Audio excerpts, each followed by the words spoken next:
गुरुदेव शरणम गुरुदेव नमामि। सीढ़ी का निर्धारण घर के आंतरिक फेंग शुई वास्तुकला में अत्यंत महत्वपूर्ण है। सीढ़ियाँ वायु को ऊपर की ओर नीचे वितरित करने में सहायक होती है। ये चौड़ी तथा पूर्ण प्रकाशवान होती है। मुख्य दरवाजे एवं सीढ़ी के बीच एक घंटी लगाकर या सीढ़ी के चबूतरे पर एक दर्पण लगाने से इस दोष का निवारण हो सकता है। चित्र में देख सकते हैं, मुख्य द्वार के ठीक सामने से जाने वाली सीढ़ी से आर्थिक अवसर नष्ट हो जाते हैं। हॉल में घुमावदार सीढ़ी उत्तम मानी जाती है। सर्पिल चक्रादार सीढ़ी घातक होती है। ये समस्याएं उत्पन्न करती है। यदि इसके टप्पे खुले हुए हों तो वायु सीधे नीचे आ सक जाती है, अन्यथा पुनः ऊपर की ओर नहीं उठ पाती। फेंग शुई के अनुसार सीढ़ी ईशान दिशा एवं घर के मध्य में होनी चाहिए। घर के मध्य में स्थित सीढ़ी गृहवासियों के हृदय या स्वास्थ्य संबंधी अन्य समस्या का कारण बन सकती है। सीढ़ी ऐसे स्थान पर होनी चाहिए कि यह मुख्य द्वार से दिखाई न दे पड़े। सीढ़ियों की संख्या हमेशा विषम होनी चाहिए। किसी भी स्थिति में संख्या सम न हो, अर्थात यह संख्या 5, 9, 11, 15, 21 इत्यादि होनी चाहिए। आगे चित्र में प्रत्येक सीढ़ियों की संख्या दी गई है। सीढ़ियाँ चढ़ते उतरते समय मुंह किस तरफ रखें? सीढ़ियाँ चढ़ते उतरते समय मध्य बिंदु तक व्यक्ति का मुंह पश्चिम या दक्षिण की ओर होना चाहिए। ऊपर उत्तर या पूर्व की ओर निकलना शुभ है। इस प्रकार सीढ़ी उतरते समय अंत उत्तराभिमुखी या पूर्वाभिमुख होनी चाहिए। चित्र में आपको दिखाया गया है। जब आप सीढ़ियाँ उतरे तो उनके सामने कोई शुभ यंत्र या आपकी इष्ट तस्वीर टंगी होनी चाहिए। यदि नीचे उतरते समय आपकी निगाह उस पर पड़ती है तो शुभ होगा। यथासंभव सीढ़ियाँ उत्तरी या पूर्वी दीवारों को स्पर्श न करें। गोलाईदार सीढ़ियाँ न बनवाएं। भवन को लपेटती हुई सीढ़ियाँ भी अशुभ होती हैं। जैसे कि आप चित्र में देख सकते हैं, हमारे एक मित्र सदगुरु एक सिद्ध पुरुष है। जब उनका भवन निर्माण हो रहा था तो उन्होंने गुरु के केदारनाथ धाम से लाया हुआ छोटा सा पवित्र शिवलिंग सीढ़ी के सामने की दीवार में जो मुख्य द्वार के साथ स्थापित कर दिया। इससे सीढ़ी उतरते समय सभी की दृष्टि शिवलिंग पर पड़ती है। भवन निर्माण के पश्चात से यह परिवार अति संपन्न व खुशहाल है। सीढ़ियों के प्रारंभ और अंत में दोनों स्थानों पर मजबूत दरवाजे होने चाहिए। नीचे का दरवाजा ऊपर के दरवाजे से बड़ा या बराबर हो, परंतु छोटा न हो। यदि सीढ़ियाँ चढ़ते समय दाईं ओर मुड़े तो अच्छा है। यदि ऐसा संभव न हो तो भी ठीक है। सीढ़ियाँ प्रवेश द्वार के सामने घर के मध्य में या घर में प्रवेश करते ही एकदम ऊपर जाती हुई न दिखे, यह अशुभ होता है। एक सीढ़ी से दूसरी सीढ़ी के मध्य 9 इंच का अंतर आदर्श माना गया है। इससे अधिक अंतर ठीक नहीं है। सीढ़ी के प्रारंभ में त्रिकोण स्टेप न बनाएं। सीढ़ी के नीचे शयन कक्ष, बैठक, पूजाघर आदि भी न बनवाएं। हो सके तो शौचालय भी न बनवाएं। सीढ़ी के नीचे गोदाम बना सकते हैं। बैठक कक्ष यानी कि ड्राइंग रूम। बैठक कक्ष अतिथियों के आदर सत्कार का स्थान है। अन्यथा इसे प्रवेश द्वार के समीप ही रहना चाहिए। बैठक कक्ष घर के निवासी के स्थिर स्वभाव का प्रतिबिंब है। इसे आरामदायक एवं पूर्ण प्रकाशवान होना चाहिए। बैठक कक्ष की फर्नीचर व्यवस्था अतिथियों एवं घर के मालिक दोनों के लिए सुरक्षित व आरामदायी होनी चाहिए। परिवार के मुखिया को दरवाजे या खिड़की की तरफ पीठ करके नहीं बैठना चाहिए, क्योंकि ऐसी स्थिति कई बार उसे अचंभित करने वाली हो सकती है। कमरे के फर्नीचर को दीवार के किनारे व्यवस्थित करना चाहिए। सोफे के पीछे खिड़कियां या दरवाजे नहीं होने चाहिए। यदि यह व्यवस्था संभव न हो सके तो दीवार पर एक दर्पण इस प्रकार व्यवस्थित करना चाहिए कि सोफे पर बैठे व्यक्ति को दिखाई दे सके। कक्ष की खिड़की बहुत बड़ी नहीं होनी चाहिए। उसके पल्ले बाहर की ओर खुलने वाले होने चाहिए। कमरे में स्थित बीम को दुच्छत के छिपा देना चाहिए। धारदार किनारा एवं अन्य कोने जिससे दीवार की तत्परता प्रभावित होती है। पौधे या दीवार में चित्र लगाकर उसके प्रभाव को सुखद बनाया जा सकता है। यदि बैठक का आकार अनियमित हो तो दर्पण या पौधे का उपयोग करके उसके प्रादुर्भाव को दूर किया जा सकता है।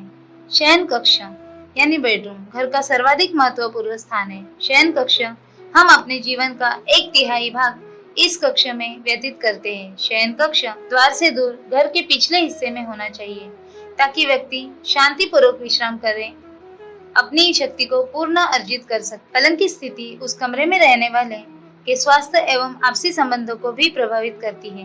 पलंग के उचित स्थान की व्यवस्था कई तत्वों पर निर्भर करती है। आदर्श रूप से पलंग को एक किनारे पर रखना चाहिए जिससे कमरा खुला हुआ प्रतीक हो तथा कमरे के प्रवेश करने वाले व्यक्ति को आसानी से देख सके। पलंग दरवाजे के ठीक सामने नहीं स्थित होना चाहिए। चीनियों का विश्वास है कि मृत शरीर को घर से बाहर करते समय इस अवस्था में रखा जाता है। पलंग के नीचे एक सुदृढ़ दीवार होनी चाहिए। उसके पीछे खिड़की होना उपयुक्त नहीं समझा जाता।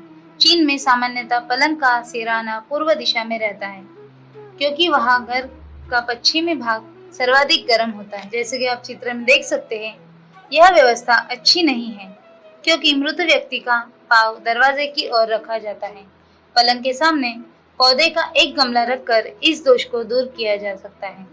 दूसरे चित्र में पलंग की यह व्यवस्था नींद में बाधा पहुंचाती है क्योंकि इसमें सोने वाला व्यक्ति दरवाजे से प्रवेश करने वाले को देख नहीं पाता।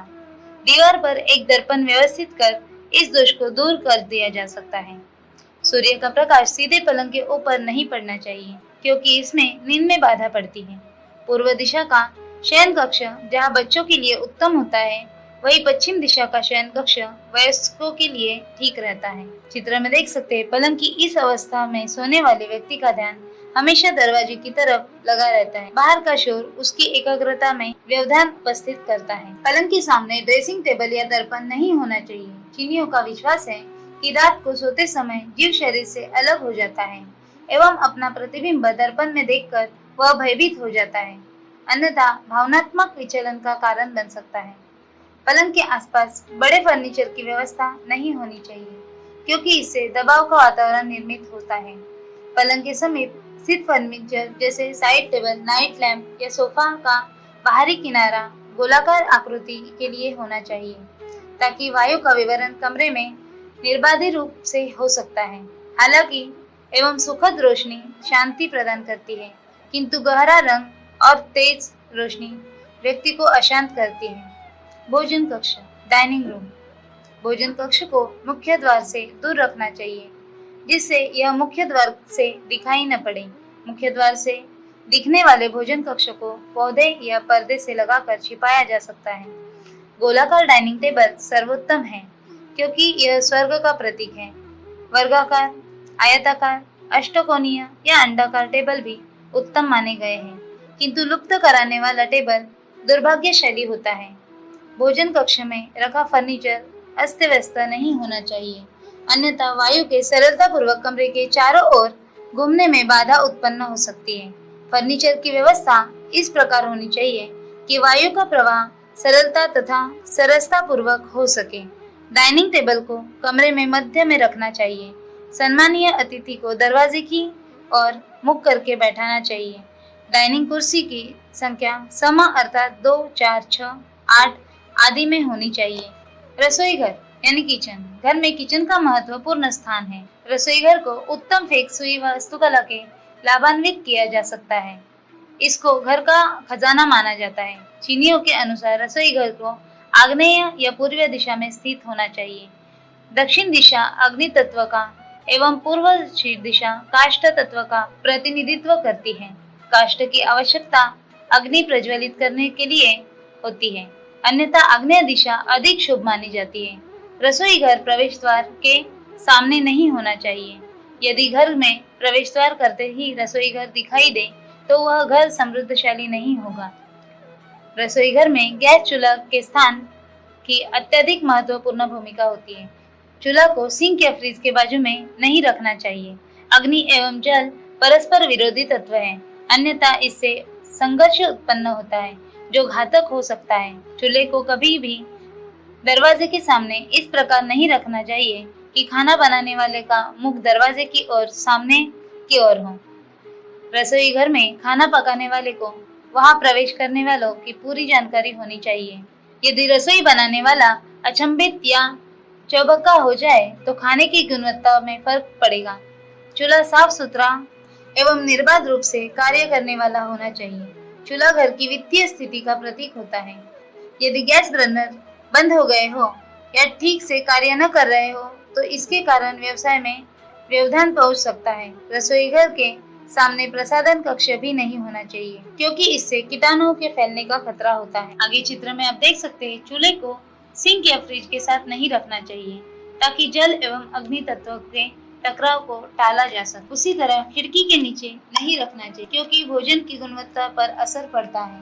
दर्पण की व्यवस्था करने से कक्ष में आने वालों की जानकारी होती है। आगे के चित्र में आप देख सकते हैं, खाना बनाते समय दरवाजे की ओर पीठ नहीं होनी चाहिए। दर्पण की व्यवस्था करके इस दोष को दूर किया जा सकता है। उसी तरह यह गैस चूल्हे की आदर्श स्थिति है, क्योंकि इसमें खाना बनाने वाला कमरे में आने वाले को देख सकता है एवं संपूर्ण रसोई घर में नियंत्रण रख सकता है। तीसरे कर चित्र में आप देख सकते हैं, रसोई घर के सामने प्रसाधन कक्ष नहीं होने चाहिए, अन्यथा कीटाणुओं के फैलने की आशंका हो सकती है। आज के लिए इतना ही। आगे की जानकारी अगले अध्याय में।